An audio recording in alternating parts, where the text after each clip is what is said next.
नमस्कार, पॉलिटिकल पंचायत देख रहे हैं आप। आपके साथ मैं हूं आपका अपना साकिब सुमन। पॉलिटिकल पंचायत में एक बार फिर से हम किसानों के मसले पर बात करेंगे, चूंकि सरकार ने किसानों को एक और चिट्ठी भेजी है और ये चिट्ठी मेरे हाथ में इस वक्त है। इस चिट्ठी से हर एक शब्द से मैं आज आपको रूबरू कराऊंगा और तमाम जो लोग आज की इस चर्चा में जुड़ेंगे, आज की इस पंचायत में जुड़ेंगे, उनसे भी इन चिट्ठी के हर एक शब्द पर बातचीत होगी कि सरकार आखिर चाहती क्या है। चलिए शुरुआत करते हैं पॉलिटिकल पंचायत की।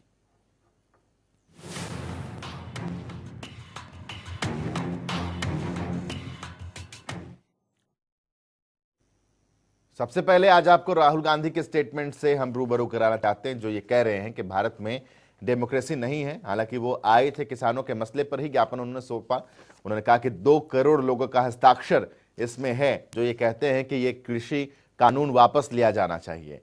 लेकिन उसके कहते कहते उस फ्लो में राहुल गांधी ने यह भी कहा कि भारत में डेमोक्रेसी नहीं है। इंडिया कोई डेमोक्रेसी नहीं है। डेमोक्रेसी इंडिया में ये मतलब आपके इमेजिनेशन में हो सकती है, मगर रियलिटी में है नहीं।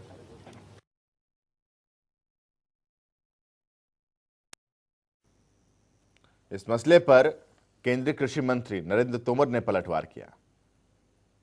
देश में आपातकाल लगाने वाले लोकतंत्र की दुहाई देंगे तो कौन बर्दाश्त करेगा? देश में आपातकाल लगाने वाले लोकतंत्र की दुहाई देंगे तो कौन बर्दाश्त करेगा? इस पर पलटवार हरियाणा के मुख्यमंत्री ने भी किया। पार्टियों को कमी लगती है तो पार्टी लोकतांत्रिक तरीके से सदन में, मीडिया में या लोगों के बीच में जाकर के इसका विरोध कर सकते हैं, लेकिन दबाव डाल करके और धींगा मस्ती से हम सरकार से चीजें मनवाएंगे, ये दृश्य हम देख रहे हैं आजकल सड़कों पर। जैसे जगह जगह धरने दे करके लोग कर रहे हैं या मानो एक चुने हुए प्रतिनिधियों का विरोध करते हैं। ये जनता को इसके लिए जागरूक रहना चाहिए और अपील करते हैं, जनता इसका समर्थन करती है कि ये अवसर है वो ऐसे शक्तियों को जवाब देने का, और निश्चित रूप से जवाब। टाला अभी इस पूरे मसले पर बोलते हुए नजर आए। उन्होंने कहा किसान आगे आए और अगर किसानों को अगर लगता है कि मध्यस्थता की जरूरत है तो वो तैयार है। कौन सी ऐसी मांग है जो इस अमेंडमेंट के तौर पे नहीं हो पा रही? अगर मेरी जिम्मेवारी लगती है कि मैं उसको ले पाऊं तो जरूर मैं भी उसके अंदर चर्चा कर सकता हूं कि टाइमली उसके ऊपर भी केंद्र निर्णय ले। और जब ये बात किसानों तक पहुंची कि सरकार की तरफ से एक और चिट्ठी आई है तो उनका रिएक्शन क्या था, सुनिए। हम चिट्ठी चुट्ठी का खेल नहीं खेलेंगे। अभी हमारे कानून रद्द करे हम घर नू चले जाएंगे। अगर हमारे लीडरों का आ गया सद्दा तो हम लाल किले 10 मिनट में पहुंच जाएंगे, बैरिकेड इनके कुछ नहीं करने। ये ऐसे काम नहीं चलेगा जितनी देर तक कोई मुस्तकिल हमें वो बात बना के नहीं देते, लिख के नहीं देते, कानून नहीं बनाते, हम बिल्कुल नहीं जाएंगे। और भूपेंद्र सिंह हुड्डा इस पूरे मसले पर एक बार फिर से कहते हुए नजर आए कि चौथा कानून ले आइए। मैं अगस्त 14 को अपने उसमें लिख दिया था आर्टिकल में कि भाई 3 कानून ले आए हैं तो चौथा कानून और साथ ले आए कि जो भी एमएसपी से कम खरीदेगा उसको सजा का प्रावधान कर दें, समस्या हल हो जाएगी।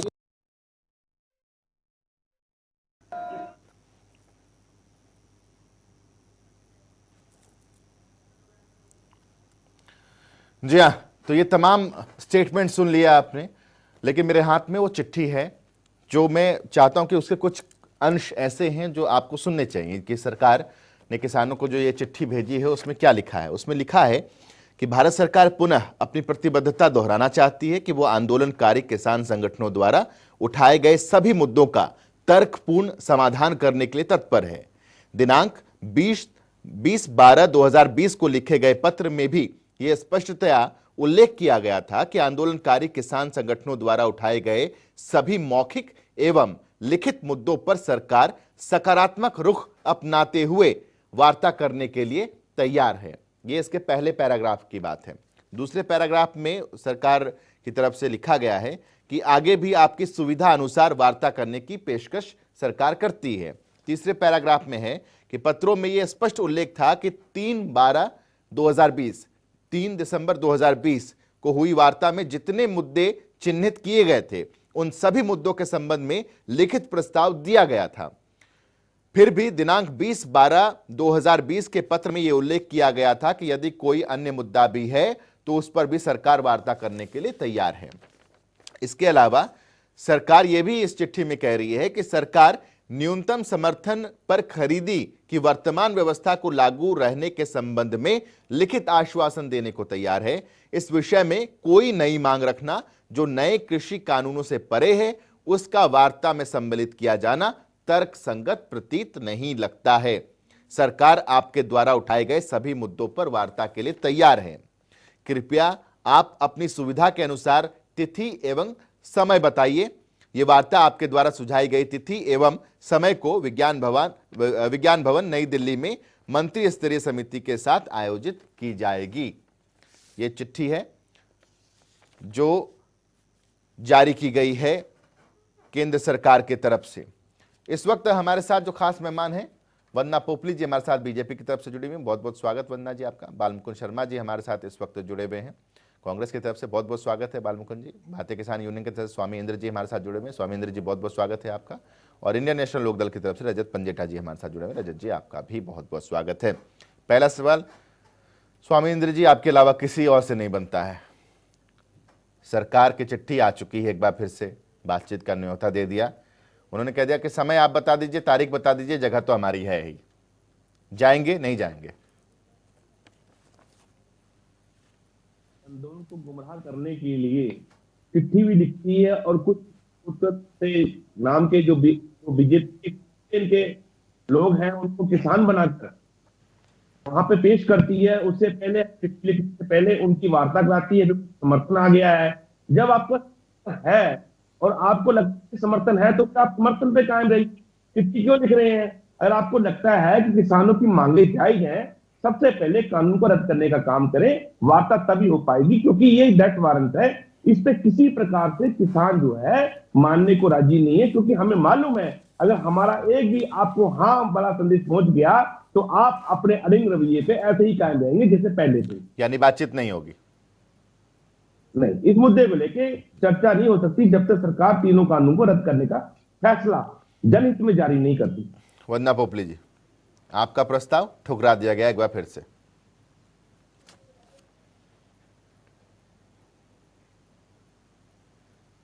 देना चाहूंगी। राहुल गांधी जी ने कहा कि भारत में लोकतंत्र नहीं है जी। लोकतंत्र विश्व के सबसे बड़े लोकतंत्र के लिए उन्होंने इस तरह का प्रश्न उठाया, बहुत शर्मनाक है। और एक लोकतंत्र के हम जब चैलेंजेस या चुनौतियों की बात करते हैं तो हम कहीं ना कहीं बात करते हैं पार्टी के आंतरिक लोकतंत्र की। तो जिस पार्टी में आंतरिक लोकतंत्र नहीं है वो देश के लोकतंत्र पे प्रश्न उठा रही है, वो बड़ी हैरानी की बात है। बेटा हटता है तो माँ बन जाती है अध्यक्ष, और माँ हटती है तो उसके बाद बेटे की बात हो जाती है कि उसको अध्यक्ष बना दिया जाए। उन दोनों के अलावा सिर्फ दूरी वहीं पर घूमती रहती है, उसके अलावा किसी और के बारे में नहीं सोचते। और जहाँ तक आप यहाँ पर बात कर रहे हैं कि जो प्रस्ताव था उसको ठुकरा दिया गया, मुझे लगता है मैं फिर से ही कहना चाहूंगी कि आग्रह होना चाहिए, दुराग्रह नहीं होना चाहिए। काले कानून बोल रहे हैं, डेथ वारंट बोल रहे हैं, लेकिन उसमें क्या गलत दिखाई देता है वो मुझे नहीं समझ आ रहा कि वो बताएं तो सही कि क्या चीज गलत है। और गलत है जो आपसे पहले पॉइंट हमने डिस्कशन कर लिए हैं, उसके अलावा भी अगर आपको लगता है कि कुछ और एक पॉइंट ऐसे हैं जिसमें डिस्कशन होना चाहिए, जिसपे हम बदलाव कर सकते हैं, तो बैठकर उसको बात करिए। मुझे लगता है पूरा का पूरा देश परेशान है, सरकार परेशान है, लोग परेशान हो रहे हैं सारे डेडलॉक को देखते हुए। डेडलॉक कब खत्म हो जाना चाहिए। आर्टिकल के माध्यम से भी मैं आग्रह करना चाहूंगी किसान की जो जत्थेबंदियां वहां पर बैठे हैं वो आए, बात करें, इसको सुलझाएं। अब इसको सुलझाने की आवश्यकता है, सुप्रीम कोर्ट ने भी इस बात को कहा है। बालमुकुंद जी, सरकार का प्रस्ताव है कि आइए बातचीत कीजिए, आप वक्त आप तय कर लीजिए, तारीख आप तय कर लीजिए, बातचीत के लिए आइए। आपको नहीं लगता कि बातचीत का सिलसिला बढ़ना चाहिए? संवाद के बिना समस्या का समाधान लगता है क्या आपको? कि जिन लोगों ने संवाद करना है वो लोग मजाक कर रहे हैं। साकेत जी, मैं आपसे पूछना चाहता हूँ, पूरा प्रदेश देख रहा है, ये जो आपने चिट्ठी पढ़ के सुनाई, ये मेरा हिंदुस्तान है, मेरा देश में। अगर हम ये जो चैनल भी देख रहे हैं इसका भी रेट है कि 1 रुपया रोज का, 50 पैसे रोज का फ्री। मैं छोटे बात कर चला जाता हूँ, शराब की बिक्री उसका भी रेट फिक्स है, दवाइयों का रेट फिक्स है। इस देश को कोई एक चीज ऐसी बता दी है जिसको आप ये मान के चले मेरे किसान का नहीं, उसको एमएसपी का कानून नहीं बनाया जाएगा। क्या चिट्ठियां हैं?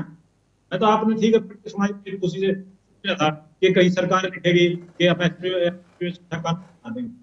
मेरा ये निवेदन है आपके माध्यम से, था सभी लोगों को। आप चाहते क्या हैं? इस किसान के साथ कहाँ तक उपहास करेंगे? आप एक पैरेलल वोटिंग करना चाहते हैं। आपकी मंशा पे सवाल उठाना इसलिए लाजमी बनता है। आप किसानों को चिट्ठी दे रहे हैं और साथ में दूसरे किसानों को खड़े करें जो किसान ही नहीं है, जिनके नाम जमीन ही नहीं है। 3 लाखों ने साइन करके दिया, 3 लाख लोगों ने। कहाँ वो 3 लाख लोग? कौन है साइन करने वाले लोग? आप इधर देखिएगा, पहले पंजाब से चले किसान, उन्होंने हरियाणा के किसानों को साथ लिया। राजस्थान में पंचायत चुनाव थे, चुनाव होते वो बॉर्डर पे आ गए। उत्तर प्रदेश के किसान आ गए, मध्य प्रदेश के किसान आ गए, केरल तक के किसान चल आ गए, असम तक के। आप एक बात मान के चलिए साकेत जी, हमारी डेमोक्रेसी, इन्होंने राहुल जी की बात करी, राहुल जी ने बिल्कुल सही कहा। मैं भी आपके कहने के बाद से कहना चाहता हूँ कि डेमोक्रेसी सेटअप होता है समूह में, संगठन में। फैसला तब लिया जाता है, हमारी कांग्रेस की सरकारों में हम फैसला लेते थे। केरल से केजरी जी होते थे, तमिलनाडु से नेतृत्व होते थे, मध्य प्रदेश से कमलनाथ जी होते थे, राजस्थान से अशोक गहलोत जी होते थे, प्रणब मुखर्जी जी होते थे, महाराष्ट्र बंगाल से, महाराष्ट्र से पृथ्वीराज चौहान जी होते थे, हरियाणा से भूपेंद्र सिंह हुड्डा होते थे, कुमारी शैलजा जी होती थी, चौधरी भजनलाल जी करे होते। पूरे हरियाणा, पूरा देश बैठ करके एक परिवार की तरह फैसला करता था। या कोई तीसरा नाम तो बताए ना। मोदी ने कह दिया, फरमान जारी कर दिया और अमित शाह ने फरमान लागू करने की कमांड संभाल ली। ये डेमोक्रेसी का खतरा है। मैं ये कहना चाहता हूँ, कांग्रेस ने, आप ये मान के चलिए, हमने 55 साल इस देश को शासन दिया है। बालमुकुंद जी, 55 साल में कितनी सोच से हम आगे बढ़ेंगे? बालमुकुंद जी, पूरी होने दीजिए मेरी बात। हमने इस देश में हरित क्रांति लेके आए, उसके बाद बंदर उत्पादन आप तो ऐसे कह रहे हैं बालमुकुंद जी, आप तो ऐसे कह रहे हैं जैसे 2014 तक किसान को स्वर्ग में रहता था, एकदम जन्नत नसीब हो गई थी किसानों को। हाँ, वो एकदम सोने के चादर पर लेट रहा था, चांदी के चम्मच में खा रहा था। आप तो ऐसे कह रहे हैं जैसे कि आपने तो किसानों के लिए मतलब क्या नहीं कर दिया। मैं उदाहरण के साथ अरे आप क्या उदाहरण देंगे? स्वामी इंद्र जी से हम पूछ लेंगे, स्वामी इंद्र जी से मैं पूछ लूंगा कि क्या कांग्रेस के काल में चांदी के चम्मच में खा रहे थे क्या? मैं उनसे पूछ लेता हूँ ना। बायस होने की बात नहीं है बालमुकुंद जी, बायस होने की बात नहीं है। आप किसान हितैषी इतने बन रहे हैं, आप किसान हितैषी इतने बन रहे हैं, इतने किसान हितैषी बन रहे हैं जैसे आपके कार्यकाल में पता नहीं मतलब कहाँ क्या स्थिति थी किसानों की। कांग्रेस का प्रवक्ता आप ये करिए, मैं कांग्रेस का प्रवक्ता होने के साथ 3 एकड़ का किसान भी हूँ। मेरा 3 जिले में गांव है। मैं सारे जितने भी बीजेपी के प्रवक्ता आते हैं वो भी यही कहते हैं मैं किसान पुत्र हूँ। कांग्रेस के प्रवक्ता आते हैं वो भी कहते हैं मैं किसान पुत्र हूँ। तो बीजेपी वाले जो किसान पुत्र हैं वो क्या गलत हैं, या कांग्रेस के किसान पुत्र हैं वो क्या गलत हैं? ये बता दे रबी की फसल में क्या क्या होता है, खरीफ की फसल में क्या क्या होता है। ये सवाल तो आज बीजेपी वाले राहुल गांधी से पूछ रहे हैं कि वो बता दे क्या होता है रबी और क्या होता है खरीफ। बालमुकुंद जी, आप बात डेमोक्रेसी की कर रहे थे, आप बात डेमोक्रेसी की कर रहे थे बालमुकुंद जी। राहुल गांधी वहां राष्ट्रपति भवन से निकलने के बाद कहते हैं किसान हटेगा नहीं जब तक तीनों कृषि कानून वापस नहीं होंगे, कि तीनों कृषि कानून वापस लो। आज भूपेंद्र सिंह हुड्डा का स्टेटमेंट सामने आता है कि चौथा कानून बना दो। ये दोनों बात कोरिलेटेड है, वो बात बराबर ही है, उसमें कोई फर्क। तो राहुल गांधी को भी बोलिए ना, किसानों को ऐसे ही समझाए कि चौथा कानून बना दिया जाए, बाकी कोई दिक्कत वाली बात नहीं है। राहुल गांधी हमारी पार्टी के मुखिया हैं। राहुल गांधी जी ने पूरा हिंदुस्तान को देखना है। भूपेंद्र सिंह हुड्डा ने हरियाणा के संबंधित निर्णयों में फैसला लेना है। ये दोनों चीजें अलग अलग हैं। इन चीजों का रजत पंजेटा जी मुस्कुरा रहे हैं। रजत जी, मुस्कुराहट की वजह बताइए जरा। इस बात को अगर पूरा नहीं होने देंगे तो मुस्कुराएंगे लोग। आपने बीजेपी की प्रवक्ता को पूरा समय दिया और बीच में बिल्कुल नहीं बोले। नहीं, आपको उससे ज्यादा समय दिया क्योंकि आपको ज्यादा काउंटर किया मैंने, आपको ज्यादा टाइम दिया। आप टाइम देखिए। रजत पंजेटा जी, हाँ बोलिए। रजत जी, रजत जी बोलिए। ये दोनों ही पार्टियां वंदना पोपली जी कहती हैं, कोई ये तो बताए कि कानून में खामियां क्या हैं। अभी मैं उनको खामियां गिनवाऊंगा। ठीक है, बालमुकुंद जी हो गया। रजत जी बोल रहे हैं, रजत जी को सुन लीजिए। रजत जी बोल रहे हैं। उससे पहले मैं कांग्रेस के प्रवक्ता को ये बोलना चाहूंगा कि किसान के मुद्दों पे बात करें, किसानी पे बात करें, इस कानून में क्या खामियां हैं उस पर बात करें, बजाय अपने लीडरों का नाम लेने के, बजाय अपना गुणगान करने के। आप बखान कर रहे हो, अपने बार बार अपने लीडरों का नाम दे रहे हो, अपनी पार्टी को प्रमोट ना कीजिए, किसानी की बात कीजिए, किसानों के मुद्दों के बारे में बात कीजिए। तो अब मैं आता हूँ सीधा साकेत जी, बीच में किसी को बोलेगा, मेरा आग्रह, बीच में किसी को कोई टोके ना। अब वंदना पोपली जी को मैं जवाब देना चाहूंगा। उन्होंने पूछा कि ये कानून में गलतियां क्या है। पहली बात तो हुड्डा जी का ये जो एक बयान आया है कि चौथा कानून ले आइए, ये बिल्कुल गलत है। ये तीनों कानून रद्द क्यों होने चाहिए और इसमें क्या कमी है, मैं आपको इसका सीधा जो एक हमारा ये जो फार्मर प्रोड्यूस ट्रेड कॉमर्स जो हमारा ये जो कानून लेके आए हैं, प्रमोशन एंड फैसिलिटेशन वाला जो एक्ट है, उसमें एक सेक्शन 13 है, आप सुनिए वो कितना घातक है। आज आपके दर्शक जो है और जो और बड़े भी भाजपा के नेता हैं, अगर उन तक भी मेरी आवाज पहुंच रही हो तो वो भी स्तंभ रह जाएंगे सुन के कि किस तरह किसान को सीधा कहते हैं निहत्था और दूसरी तरफ कॉर्पोरेट को एक बंदूक दे दी गई है कि उसको गोली मार को भूल दो। वो कहता है कि नो सूट प्रोसिक्यूशन और other legal proceeding shall lie against central government और स्टेट गवर्नमेंट और any other officer of central government और स्टेट गवर्नमेंट और एनी अदर पर्सन। अब मैं आपको बताऊंगा ये एनी अदर पर्सन की इसमें कौन है, ये any other person in respect of anything which is in good faith done or intent to be done under this act of the rules and order made under hereunder। अब आप ये देखिए इसके अंदर कोई भी प्रोसिक्यूशन ना तो सेंट्रल गवर्नमेंट की लाए करेगी, ना लीगल प्रोसीडिंग लाए करेगी, ना किसी स्टेट गवर्नमेंट की लाए करेगी, ना उसके ऑफिसर की लाए करेगी। अब ये गवर्नमेंट ऑफिसर को इन्होंने सीधा एक इम्यूनिटी दे दिया लीगल प्रोसीडिंग से। अब उसको क्या है इन्होंने दिया कि सेक्शन 15 उसको कवर करेगा। सेक्शन 15 क्या कहता है कि आपको कोई सिविल सूट, आपको कोई नो सिविल सूट और any other jurisdiction will be entertained. अब कोई सिविल कोर्ट इसकी कोई पावर ही नहीं है। अब ये एनी अदर पर्सन कौन है? अब ये एनी अदर पर्सन है, ये बड़े बड़े राजघराने, ये बड़े बड़े उद्योग घराने, Ambani Adani. Any other person मतलब उनको एक कैसे उनको सेफ गार्ड किया गया है, कैसे उनको अब उनको ईज ऑफ बिजनेस के लिए उनको किस तरीके से मतलब ये कानूनों का बेस ही गलत है। इस तरह उनको मारा गया है। No suit and proceeding shall lie against them, it is not the farmers. अगर अब ये फार्मर उनको स्यू नहीं कर सकते। अब इनको नोबडी एल्स की डेफिनेशन मैं आपको बताऊंगा। नोबडी एल्स का मतलब है कि ये अकेला फार्मर केस नहीं कर सकता इनके अगेंस्ट कोई PIL भी नहीं डाल सकता, इनके अगेंस्ट कोई NGO नहीं डाल सकता, इनके अगेंस्ट कोई नॉन प्रॉफिट ऑर्गेनाइजेशन नहीं डाल सकती। अब कॉन्स्टिट्यूशन के अंदर अगर आप मौलिक अधिकार ले लोगे एक सिटीजन के, तो इसका तो बेस ही गलत है कानूनों का। अंदर पढ़िए, आप पूछते हो कमियां क्या है, मैं अभी आपको सारे एक एक सेक्शन करके कमियां बताऊंगा। ठीक है, जरा रिएक्शन लेते हैं, जरा इस पर काउंटर लेते हैं वन्ना भोपली जी का। वन्ना जी आपका काउंटर इस पर। रजत पंजेटा जी जो आप बात कर रहे हैं, शायद बहुत दिनों बाद आप आए हैं तो अपनी चीजें मिस कर दी है बीच में। सुन लीजिए रजत जी सुन लीजिए। अरे अगले पॉइंट पर आएंगे रजत जी, इस पॉइंट का जरा काउंटर ले लीजिए, उसके बाद आएंगे आपके पास।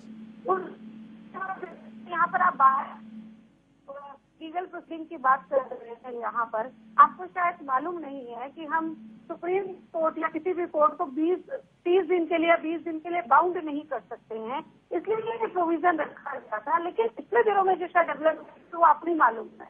अगर इस ऑब्जेक्शन करती है किसानों ने तो उसके लिए भी सरकार तैयार है। अगर किसान कोर्ट में जाना चाहता है तो भी जा सकता है। अगर उसका निपटारा होना चाहिए, हम कोर्ट को बाउंड नहीं कर सकते कि आप 20 दिन के अंदर इसका निपटारा कर दें, इसलिए ये प्रोसीडिंग रखी गई थी। लेकिन उसमें भी एतराज है तो भी हमने उसका जवाब दिया है कि हम अगर किसान कोर्ट में जाना चाहते तो भी जा सकता है। तो मुझे लगता है कि शायद आप बहुत दिनों बाद चैनल पर आए हैं, इसलिए आपको मालूम नहीं है कि क्या बीच में हो गया, इसलिए शायद आपको समझ नहीं आ रहा। एक चीज और, यहाँ पर जब कांग्रेस के प्रवक्ता थे बहुत सारे अपने लीडर्स के नाम बता रहे थे, मुझे बड़ी हैरानी हुई कि स्टेट के लीडर क्या सेंटर की कैबिनेट में जाकर डिसीजन लिया करते थे। आप यहाँ पर बोल रहे हैं कि मोदी का नाम ले रहे हैं, शाह का नाम ले रहे हैं, अमित शाह का नाम ले रहे हैं, ऐसे कह रहे हैं कि सिर्फ वही डिसीजन लेते हैं और बाकी और कोई डिसीजन नहीं लेता। और आपने जो नाम मिलवाए सारे स्टेट के लीडर्स हैं, तो स्टेट के लीडर क्या जाकर सेंटर की कैबिनेट में लेते थे? नहीं चलिए, मुद्दा वो नहीं है वंदना जी, मुद्दा है नहीं वो। चलिए इसी वजह से मैंने बाल मुकुंद जी को भी काउंटर किया था, रोका था उनको। स्वामी इंद्र जी मैं आपके पास आ रहा हूँ, ठीक है, आपत्ति जरा दर्ज करवाइए, आपत्ति दर्ज करवाइए। वंदना जी जो बात कह रही हैं वो बात तक चर्चा भर में आई है, कानून में कहीं बदलाव नहीं हुआ है, कानून जज के तख्त पड़े हैं। आप झूठ ना बोलिए मीडिया पे बैठकर, पूरी दुनिया आपको सुन रही है। अभी इसमें किसी प्रकार का अमेंडमेंट नहीं हुआ है और ना ही भारत सरकार ने कोई बदलाव किया है। भारत सरकार किसानों से आपत्ति पूछ रही थी, आपत्ति आपको बता दी गई, आपत्ति हमें दर्ज कर दी गई है। पर आप जिस प्रकार से किसानों के पास चिट्ठियां लिख रहे हैं बार बार, हमारे बोल रहे हैं कि आप आइए वार्ता में, आप तो ऐसे करें, मान ना मान मैं तेरा मेहमान। स्वामी इंद्र जी, एक जबरदस्ती बात के बताइए। मेहमान बनने की कोशिश ना करें। स्वामी अगर जी, वास्तव में आपने किसानों के लिए कुछ स्वामी इंद्र करना जी, है तो पहले आप जो स्वामी है इंद्र इन जी, एक कानूनों बात को जो बताइए। है स्वामी जी, स्वामी इंद्र तभी जी, बात आगे बढ़ सकती है। स्वामी इंद्र जी, एक बात बताइए। इस चिट्ठी में ये लिखा गया है कि 3/12/2020 को हुई वार्ता में जितने मुद्दे चिन्हित किए गए थे उन सभी मुद्दों के संबंध में लिखित प्रस्ताव दिया गया था। जी, तो इसका मतलब कम से कम तो ये निकाला जा सकता है ना स्वामी इंद्र जी कि आप लोगों ने शुरुआती दौर में तीनों कानूनों को रद्द करने की मांग नहीं की थी। आपने कहा था अमेंडमेंट कीजिए, इन पॉइंट्स पर अमेंडमेंट कीजिए। तो आज रुख क्यों बदल गया आप लोगों का? आज आप अमेंडमेंट के बजाय आप कानून को ही रद्द करवाने की तरफ क्यों पीछे पड़े हुए हैं? ये जो है निरा ही गलतियों का पुलिंदा है और सरकारों ने, किसानों ने इसकी कोई डिमांड नहीं की। किसान के ऊपर सरकार ने जबरदस्ती इन कानूनों को थोपने का काम किया है। पहले स्वामी इंद्र जी, आप लोगों ने एमएसपी कभी मांगा था क्या? आप लोगों ने एमएसपी मांगा था क्या 67-68 में? 1967-68 में जब एमएसपी दिया गया, मांगा था क्या आपने? वो भी सरकार ने दिया था ना, सरकार ने तय किया था ना? नहीं, लाल बहादुर शास्त्री जी ने क्लियर कहा था कि अगर आप किसान जो है देश का अंदर अन्न उपजाने काम करते हैं, हरी क्रांति का लाने काम करते हैं, तो सरकार वचनबद्ध होगी किसानों को। मैं ये कह रहा हूं कि आप लोगों ने मांगा था क्या? आप लोगों ने मांगा था, डिमांड किया था क्या लाल बहादुर शास्त्री जी से? नहीं किया था ना? ये उनकी सोच थी ना? तो अभी आप ये कह रहे हैं कि हमने ये कानून मांगा था क्या? हमने ये कानून मांगा था? मैं सिर्फ इतना पूछ रहा हूं कि जब आप लोग अमेंडमेंट चाहते थे, आप लोगों ने कुछ पॉइंट्स पर आपत्ति दर्ज कराई थी कि ये पॉइंट्स गलत हैं, इनको सुधारिए, इनको बदलिए।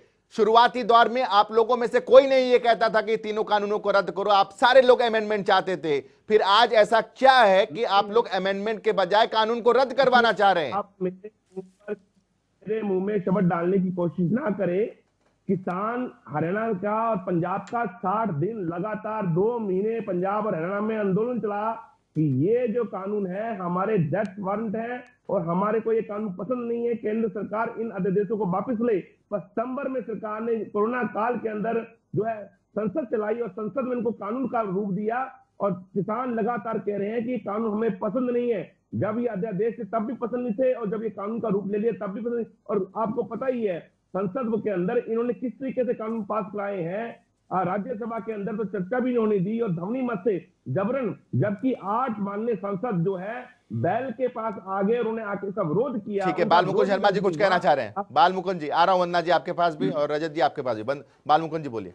मैं साकेत जी ये बताना चाहता हूँ, ये 1 महीना भी दिल्ली में किसानों को बैठे हो गया। इससे पहले इससे और पहले 2 महीने तक पंजाब में जब किसान बैठे थे, ये कानून रद्द करने की मांग पे बैठे थे और वहां टोल नाके फ्री किए हुए थे।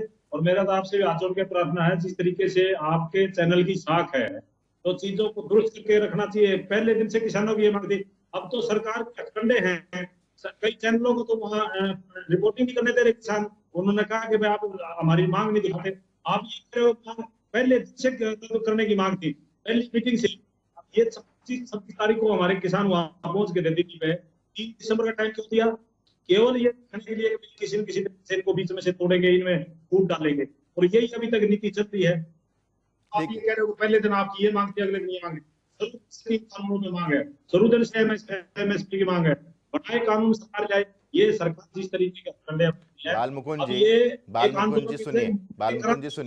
बालमुकुंद जी सुनिए, इस मसले पर ना शुरुआती दौर से मैं ही चर्चा कर रहा हूं और कई किसान नेताओं के साथ चर्चा कर लिया मैंने, और मुझे अच्छे तरीके से याद है। मुझे अपने याददाश्त को रिकॉल करने की जरूरत नहीं है। बालमुकुंद जी, इसी मंच पर बैठ करके किसान नेताओं ने अलग अलग पॉइंट्स पर बात की थी कि इन पॉइंट्स पर दिक्कत है।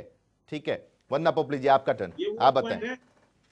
देखिए, जिस तरह से अभी स्वामी इंद्र जी बोल रहे थे, मुझे बड़ी हैरानी हुई। वो यहाँ पर बात कर रहे हैं कि किस तरह से कानून पास कराए गए। शायद आप भूल गए कि लोकसभा में जब कानून पास करवाने की बात, चर्चा करने की बात हुई थी, तो उस समय राहुल गांधी वहाँ पर नहीं थे, विधानसभा में भी चर्चा में नहीं थे। तो जो लोग चर्चा से भाग जाते हैं तो किस तरह से कानून पास होंगे? उनको मालूम है, हमारे पास कोई जवाब ही नहीं इस बात का। और बार बार मैं आपको तो सवाल तो यही है ना वंदना पोपली जी कि आप लोगों ने डिस्कशन ही नहीं किया किसान नेताओं के साथ, किसान संगठनों के साथ आप लोगों ने बातचीत नहीं की। आप लोगों ने इंटरनली एक कानून बना दिया। किसानों का ये आरोप है कि आप लोगों ने किस संगठन से बातचीत की? और यहाँ तक कि ये भारत के लोकतंत्र के अंदर DD1 का आपने प्रसारण भी बंद कर दिया था कुछ करने के लिए। किसान सम्मान निधि अगर वंदना पोपली जी, किनसे बातचीत की थी आप लोगों ने? किससे सलाह मशवरा लिया था आप लोगों ने? अगर इन किसान, ये जो किसान इस वक्त दिल्ली की सरहद पर डटे हुए हैं, ये जो भारतीय किसान यूनियन है, इनके नेताओं को क्यों नहीं बुलाया था आप लोगों ने बातचीत करने के लिए? क्यों सलाह मशवरा नहीं किया गया था इन लोगों से? 1.5 लाख वेबिनार किए गए थे। साकेत, और एक चीज है, लोकतंत्र में हम अपने रिप्रेजेंटेटिव, आपको लगता है कि जो बात आप लोग फिजिकली नहीं बता पाए, जो बात आप लोग फिजिकली आज तक किसानों को नहीं समझा पाए, वो वेबिनार के जरिए आप समझा देते, वो वेबिनार के जरिए समझा देते आप? नहीं, वंदना पोपली जी, जो बात फिजिकली अपीयर होकर के आप नहीं समझा पा रहे हैं, जो बात देश के प्रधानमंत्री की तरफ से कह दिया गया, वो बात लोग किसानों को नहीं समझ में आ रही, और आप कह रही कि वेबिनार करके आपने जिम्मेदारी निर्वाह कर दिया। ये तो वही वाली बात हो गई कि हमने तो कर दिया, भाई समझना है समझो, नहीं समझना है मत समझो, हमने तो बनाना था, हमने बना दिया। हम तो अभी भी कह रहे हैं कि अगर आपको कहीं पर डाउट है तो उसको लेकर आइए, अगर संशोधन करने की जरूरत है तो हम करेंगे, लेकिन उनको नहीं चाहिए ये कानून, खत्म कर दीजिए ना। क्या दिक्कत क्या है इसमें? कौन सा ईगो आ रहा है आप लोगों का? मुझे एक लीक चला देंगे, फिर आप बोलेंगे सीएए भी नहीं चाहिए, फिर 370 जो आपने किया था। किसान तो ये कह रहे हैं कि इन तीनों कृषि कानून को आप रद्द कीजिए, उसके बाद हमें बुलाइए, उसके बाद अलग अलग प्रदेशों के किसानों को, संगठनों को बुलाइए, उनसे बातचीत कीजिए, फिर बनाइए। में आपको सिफारिश की थी, या मुझे बताइए पाकिस्तान ने कौन सा लास्ट 30 सेकंड एक बार रजत जी कुछ कह रहे हैं, लास्ट के कुछ सेकंड्स बचे हैं। रजत जी बोलिए, जल्दी से बोलिए, रजत जी जल्दी। साकेत जी, ये गवर्नमेंट क्या कर रही है, ये जुडिशरी की पावर्स हैं, ये जुडिशरी की पावर एग्जीक्यूटिव को दे रही है, और एग्जीक्यूटिव की जो पावर, एग्जीक्यूटिव की पावर ये दे रही है लेजिस्लेचर्स को। अब आप ये देखिए कितना बड़ा ब्लंडर होगा जब इन लिटिगेशंस का, जिनका सिविल नेचर है, जो सिविल कोर्ट को डिसाइड करनी चाहिए, अगर आप वो पावर्स एक ऑफिसर को दोगे, और एक वो ऑफिसर अगर एसडीएम और डीसी गलत ऑर्डर पास करता है, तो जो सेक्शन 13 की मैंने बात करी है वो इतना खतरनाक है। ये वंदना पोपली जी पता नहीं किसको कैसे मिसलीड करके क्या कमेंट करती हैं। क्या मैं सेक्शन 13 की बात करता हूँ, ये सुप्रीम कोर्ट पे चली गई। मैं फार्मर प्रोड्यूस एक्ट की बात कर रहा हूँ कि ठीक है, वक्त की कमी है, चर्चा को यहीं पर खत्म करें। बहुत बहुत शुक्रिया आप सभी का हमारे साथ जुड़ने के लिए, बहुत बहुत शुक्रिया। चर्चा को आगे नहीं बढ़ा पाएंगे, माफी चाहता हूं आप सभी खास मेहमान से, हालांकि मसला बहुत बड़ा है, और अब किसानों के पास एक बार फिर से गेंद है कि आखिर वो किस तरफ आगे बढ़ना चाहते हैं। क्या बातचीत होगी, या फिर क्लियर कट सरकार को कहा जाएगा कि 3 कृषि कानून वापस लीजिए, तभी बातचीत को हम आगे बढ़ाएंगे। लगातार हमारी नजर बनी हुई है, लगातार ग्राउंड जीरो से जनता टीवी की टीम रिपोर्टिंग कर रही है, दिन हो या रात हो, हमारी टीम लगातार वहां पर मौजूद है। एक छोटे से ब्रेक के लिए रुक रहे हैं, ब्रेक के बाद ये खबरों का सिलसिला लगातार जारी रहेगा।